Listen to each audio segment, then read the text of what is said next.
which side of that spectrum do you listen to? Once again, I've worked with both of them. Flex. That's a flex. That's a flex. Holy moly. It would have to be...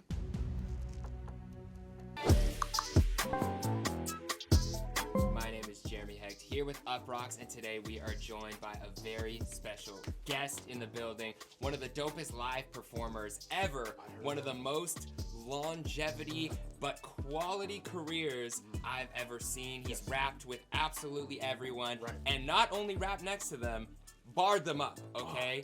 But also, he's the most diverse guest we've had in terms of music taste, and I will say, it was very difficult doing this research. It was very fun, but like I was literally stressing up until you walked in here, trying to put these matchups together to get to understand your music taste. So. I'm glad that you've been paying attention long enough to know that it's a broad thing happening in my head. It is. When it comes to music, you know. Well, this show is where music meets tough decisions. So I'm going to be giving you 2 songs at a time, having you make some very difficult decisions based on your music taste so that I can hopefully understand your music taste well enough that at the end I can guess the song that you wrote down as your lifetime anthem.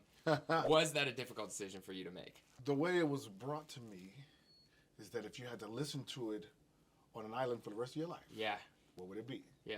Okay, I knew it immediately. And that's been a song that, if you had that question, that's been for a long time your answer? For a long time. I even play it all the time during our family vacations.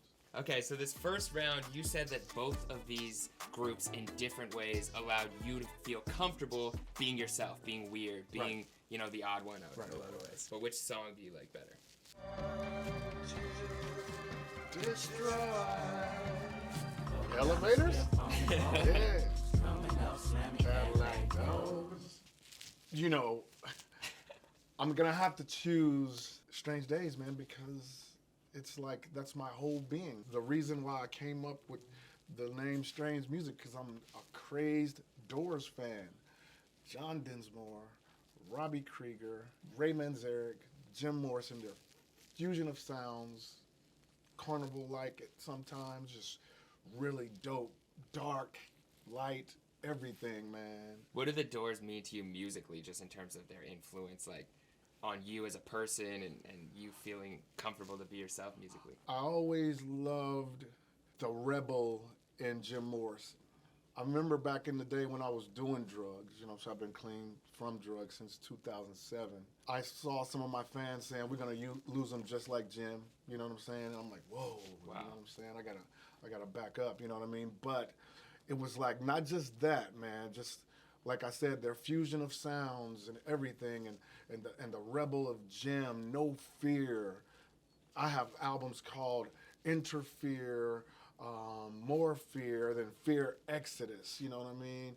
It's just no fear at all, and that's what I adored about Jim, and I applied it to me, you know? Okay, round 2, speaking of legends, these are 2 rappers, 2 of your top 3 favorite rappers of all time. Very different sounds, though. Okay. So which song would you rather listen to? All right, let's see. Early Eminem. Back in elementary, Wow. It's a tough matchup. I mean, I work with both of them. Yep. That's a flex. That is a very big flex. There are very few that can say they work with Evan Pop. Yeah, very I few. work with both of them, and I'm still here. Look at me, man. Still. You know what I'm saying? Like, wow.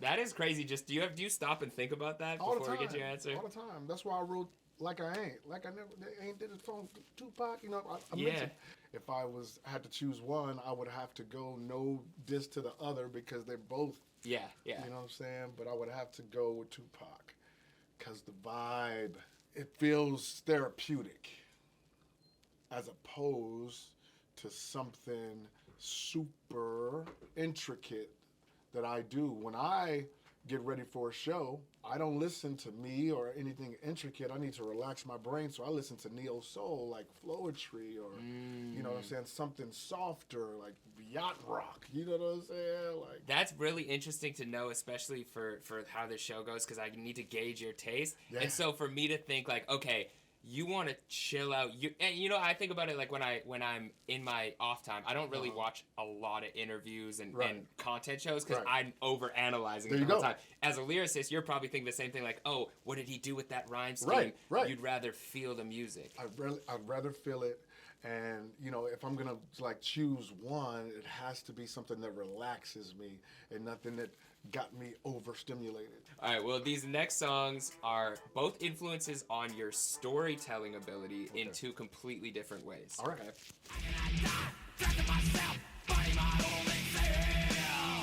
Oh, my God. She was just like a doggy on my bum.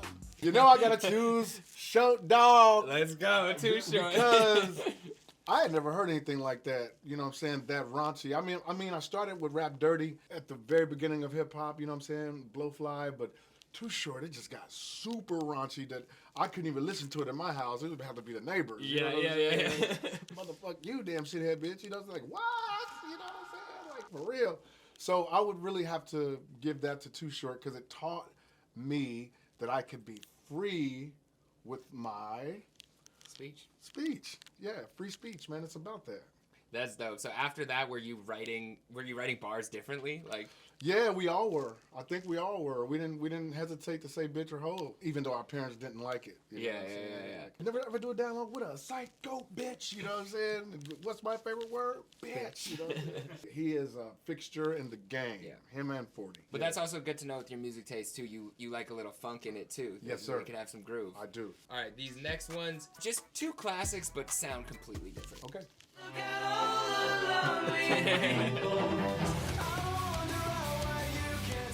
That was a Beatles song. That wasn't Eleanor Rigby, was it? Yeah, it was. It was? Yeah. See, damn. I knew the one, yeah. Damn. How you know about that, man? That's crazy. There's a lot of research for this. Crazy. Eleanor Rigby, you know, me and Calico used to talk about it all the time, try to make something out of it. That's so crazy. I would have to choose Slipknot, you know what I'm saying, for the win. Because that first album had a variety of like metal, screaming, rapping, scratching, just everything. Corey and just his whole group together, man, it showed us how we could mix everything and not give a damn who thought what, no genres. Yeah. I mean, it's under the metal umbrella, but DJ Starscream is up there. See it, you know what I'm saying? You know, and Mick was shredding, you know what I'm saying? It's just everything in one, and that's what I do. You know what I'm saying? I include everything.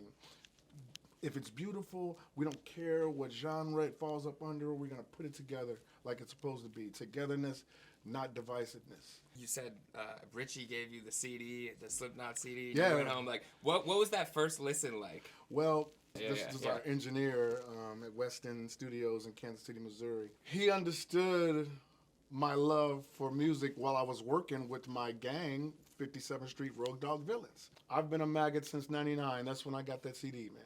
Wow. Yeah. Okay, so you're okay though with the turn up and the hardcore in different scenarios. Maybe not before you perform, but you know you do love that. Exactly. Okay, so this is interesting. Both of these you said are inspiring for the way that they portrayed emotion within the context of their sound. Okay. So.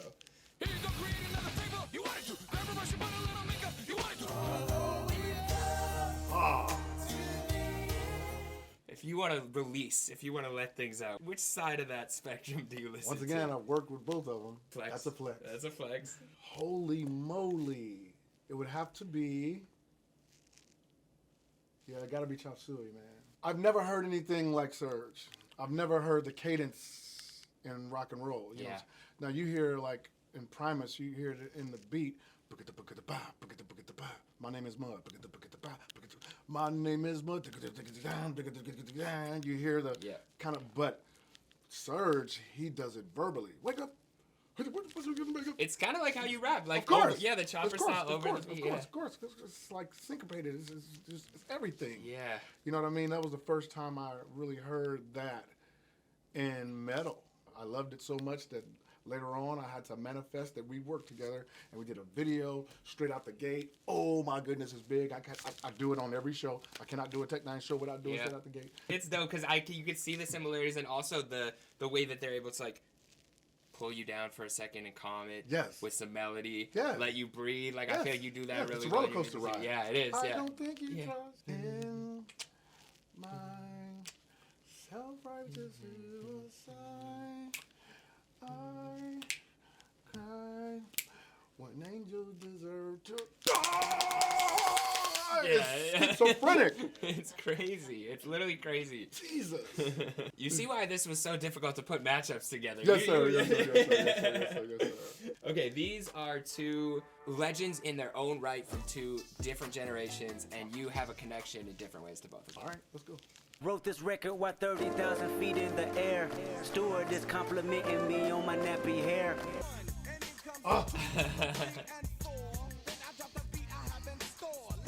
I would have to choose Funky Enough, man. He's one of the ones that made me want to rap. Yeah. Anything NWA. Ice Cube was first, and DOC is right there with him. You know what I'm saying? It's like when I heard Ice Cube and the power in his voice, when I heard DOC, the power and his skill.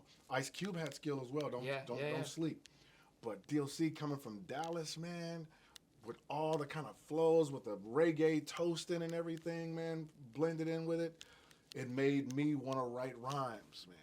He's one of the guys that inspired me, and I got to tell him that I was just gonna at ask. my show. And I showed him It's a Lie when I'm like 1, and then comes the 2 to the 3 and 4. 2000 take N9ne is hardcore with a K. You know what I'm saying? It's like I'm really getting to show DOC. He's like, wow, man. You know how he talk. Yeah. Wow, man. I didn't know. I'm like, bruh, thank you. That's dope. We got our last round here before we get to the final songs. And you had mentioned, some of these, but two hugely influential groups, people to you. Motherfucking world is a ghetto, full of magazines, full clips, and heavy metal when the smoke settles. Cube is like the reason that I do this. Yeah. You know what I mean? So I have to choose Cube, you know what I'm saying? No matter how much I love rock and metal, you know what I mean? I would choose Cube because he can get into that pocket as well. You know what I'm saying? He was the one that made me want to write a rhyme. Here's a little something about a nigga like me. You know what I'm saying? Just like the voice is just so massive, and the ability to tell stories and make you dance and do a #1 diss track. You Every know what I'm facet of saying? an MC. Yeah, Ice Cube man. is. Every facet. And such a person to want to follow, man, in life, period. Yeah. And I got to tell him thank you. You know what I'm saying? So I had to choose Cube. Okay. Shout out to Cube. I feel like I know your music taste a little better. I feel like a better direction now because you talked about, wanting to stay calm before the shows and, you get in your smooth, like, groovy bag sometimes, but you still come back and center yourself. But you're still willing to, turn up and... So we'll see. We're at the part of the show where I have to guess Tech9ne's life anthem, the one song that he would listen to over and over again if he were stranded on a desert island. I was handed 2 songs at the beginning of the show. One was chosen by him, the other was chosen by production, but they're both written in his handwriting, and now based on his music taste throughout the show, I have to guess which one was really his. I have lost a couple of these, just so you know. Okay. But I'm on a streak, so I'm trying to come back here. All right. I mean, it's kind of like giving it away because I'm a rapper, you know. Boom. Grandmaster Flash, baby. The Message. So we are going to listen to a bit of both. Like beatboxing on another level. Yeah, this is high-level beatboxing. I remember him from Don't Worry, Be Happy. Now, song number 2, I will say, we had 2 short-ins. Speaking of short, he said that he didn't know if there's a song that could top this in hip-hop total. It wasn't his life anthem, but he did show a lot of love. And, of course, this is one of the foundational songs. Well, this song is like talking about life in the gutter. Yeah. Or in the ghetto. You know what I mean? And a lot of people that are poverty-stricken can relate. I was poverty-stricken, my whole family, So a song like The Message, we can relate to because we've been through it. That's why a lot of people, and why Too Short probably said that he don't think it's another song that can top that in hip hop. That's a big statement because it's a lot of our reality. All right, well, we gotta listen to some of this song. The poverty-stricken mind frame. It's like a jungle sometimes. It makes me wonder how I keep from going under. 6 feet. She went to the city and got Social Security. He said Social Security. Social Security. Yes, I know. I didn't know what he meant back then. Social Security. Social Security. How giddy Social was he? Security. He was Social Security. Social Security. Melly Mel. I don't think I can go against. I would be thrown for an absolute loop, which I'm okay being thrown for that loop. Okay. If that happens, but this is actually tough because I've had people play Nonchalant on the song that they actually picked. Oh yeah. And you were playing Nonchalant. I don't know, the game that you came in strategically here. Oh, but I'm totally tuned in to the rap because I'm a rapper. Yes. Right? Yes. So Yes. I have to roll with the fact that the message means so much. You said you're playing it on family vacations. I imagine that, the uplifting nature, but also the realness of that song.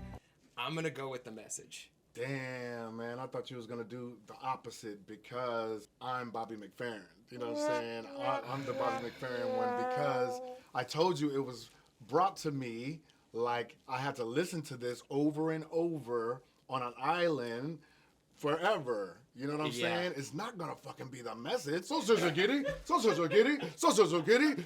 I'll go crazy. So Diddy. So,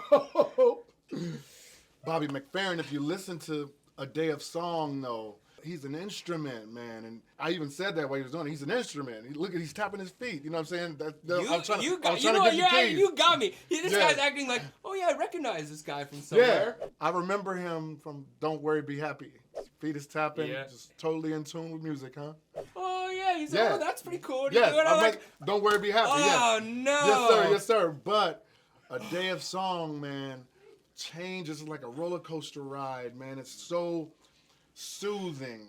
I would play that over and over on my island because it changes. It's 7 minutes long. All the twists and turns that it does, man. It has call and response with the crowd. It has everything, man. You know what I'm saying? When you get some time and you're just driving somewhere and you're in traffic or something, just throw on and go to YouTube and go to The Day of Song and see what I'm talking about, man. It's so good, man, that I always wanted to work with him, and I just got to find the right thing, you know what I'm saying? Yeah. Because he's an instrument. It'd be fire to see you doing like a lot, like that, like a stadium show live, just you two, and he's making the beat the whole time, and you're rapping over top. That's what I'm talking about. That's crazy. I'm thinking beyond, you know what I'm saying? It's like I just want to create stuff that lasts forever, and that's why we're still here. Strange Music, 25 years strong, going into 26 years. Album's out right now, you know what I'm saying? It's a brand new album. It's called 5816 Forest. Just dropped. Got Wayne on the hook. You know what I'm saying? Who gets Wayne on the hook? Crazy. It's a blessing, man. And I love music, and I love what we just did, man. I've never done anything like this before. It was amazing, and I loved it as well, but I'm still kind of not over the fact that I lost. I thought you had it because you said I was being nonchalant about it. I thought you was about to say it. And the crazy thing is, if it was just, I need to just stop, I actually need to put these headphones on and just noise cancel out anything that you're saying during. Right. Because this happened to me before. I bet you at the beginning I said I'm a rapper. Yeah, you're so like. I was a rapper. This is kind of giving it away because I'm a rapper. And it's kind of like giving it away because I'm a rapper. And I'm like, oh, he maybe gave it away. I'm like, no. So as much as I love this experience, I will need some time to recover. Yeah. But thank you so much for your time. Thank you, man. And really appreciate it. This was dope, man. This was dope. Thank you, bro.